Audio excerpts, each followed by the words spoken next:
Lucy एक आम लड़की अपने बॉयफ्रेंड के कहने पर एक होटल में एक पैकेट देने जाती है, पर वहां जाकर उसे पता चलता है कि ये कोई आम डिलीवरी नहीं बल्कि सीधे मौत के मुंह में कदम रखने जैसा था। बॉयफ्रेंड को वहीं मार दिया जाता है और लूसी को अगवा कर लिया जाता है। गैंग के सरगना को शक होता है कि बॉक्स में बम हो सकता है, तो एक भिखारी को बुलाकर उसमें रखी नीली पाउडर सुखवाते हैं। कुछ ही पलों में भिखारी का शरीर मरोड़ खाने लगता है और फिर वो पागलों की तरह हंसने लगता है। लूसी को अब समझ आता है ये कोई नशा है और बहुत ही खतरनाक है। बिना कुछ कहे गैंग के लोग लूसी का पेट चीरकर उसमें वो नीली पाउडर CP84 भर देते हैं। लूसी और 3 और लोगों को तस्करी के लिए तैयार किया जाता है, लेकिन तभी एक गुंडा लूसी के साथ जबरदस्ती करने की कोशिश करता है और उसके पेट पर लात मारता है। उसी लात से उसके अंदर रखा ड्रग फट जाता है और अब कहानी बदल जाती है।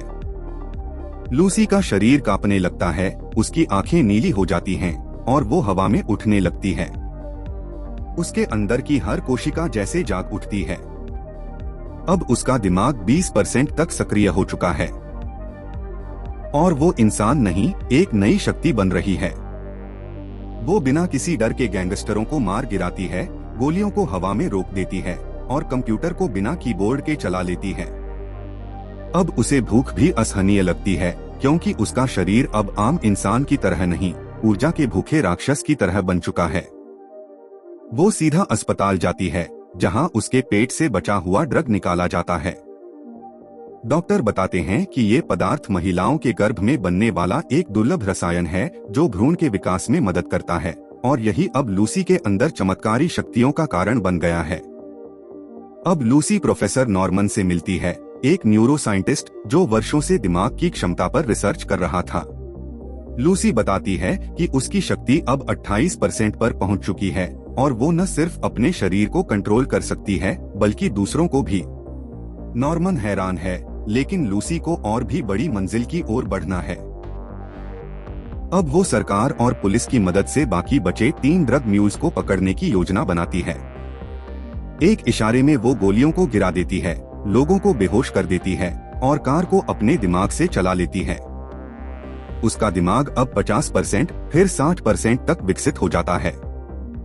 अब लूसी समय और जगह को महसूस करने लगती है। लोग उसे देख नहीं सकते, छू नहीं सकते, जैसे उसके चारों तरफ एक अदृश्य दीवार हो। दुश्मनों की गोलियां तक बेअसर हो जाती हैं। वो एक एक कर सबको हराती है और आखिरी बार प्रोफेसर नॉर्मन के पास जाती है। वो कहती है अब समय आ गया है सब कुछ समझने और सबको सौंपने का। लूसी अब जान चुकी है कि ब्रह्मांड में असली इकाई समय है, न कि गणना या आंकड़े। वो कहती है 1+1 2 इंसानी समझ का तरीका है, पर ब्रह्मांड में ये नियम नहीं चलता। अब लूसी 100% ब्रेन कैपेसिटी तक पहुंचने का निर्णय लेती है।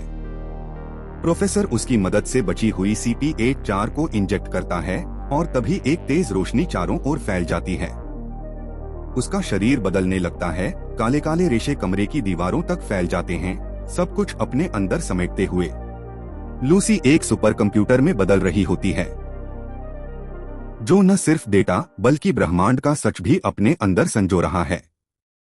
अब लूसी समय में यात्रा करती है, वो न्यूयॉर्क के पुराने जमाने से होते हुए डायनासोरों के बीच पहुंचती है और फिर मिलती है उस आदिमानव से जिसे लूसी नाम दिया गया था, इंसान के सबसे पुराने पूर्वजों में से एक।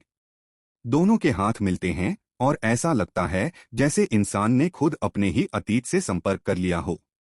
आखिरी क्षणों में जब उसका दिमाग 100% पर पहुंचता है, लूसी पूरी तरह गायब हो जाती है। कोई शरीर नहीं बचता, कोई ध्वनि नहीं, बस एक USB डिवाइस जिसमें अनंत ज्ञान है। प्रोफेसर नॉर्मन उसे उठाता है और तभी उसका फोन बजता है। स्क्रीन पर एक मैसेज चमकता है, मैं हर जगह हूं। अगर आपको ये कहानी पसंद आई हो तो दिल से एक लाइक जरूर ठोको। ऐसी ही दमदार साइंस फिक्शन और माइंड ब्लोइंग कहानियों के लिए चैनल को सब्सक्राइब करना मत भूलना। मिलते हैं अगली कहानी में, तब तक याद रखो दिमाग सिर्फ सोचने के लिए नहीं, बदलने के लिए भी होता है।